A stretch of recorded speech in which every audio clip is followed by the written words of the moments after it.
स्वस्ति श्रीमन्महागणाधिपतये नमः। ओम गुरुर्ब्रह्मा गुरुर्देवो महेश्वरः तस्मै श्री गुरवे नमः।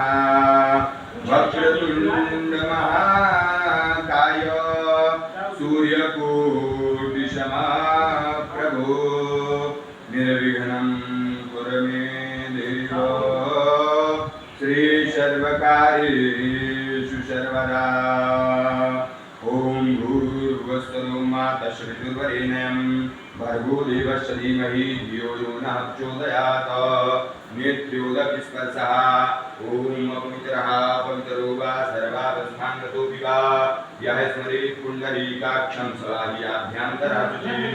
सर्वं शुचि पुण्डरीकाक्षं पुनातु सर्वं शुचि पुण्डरीकाक्षं पुनातु सर्वं शुचि पुण्डरीकाक्षं पुनातु त्रिया क्षम्या।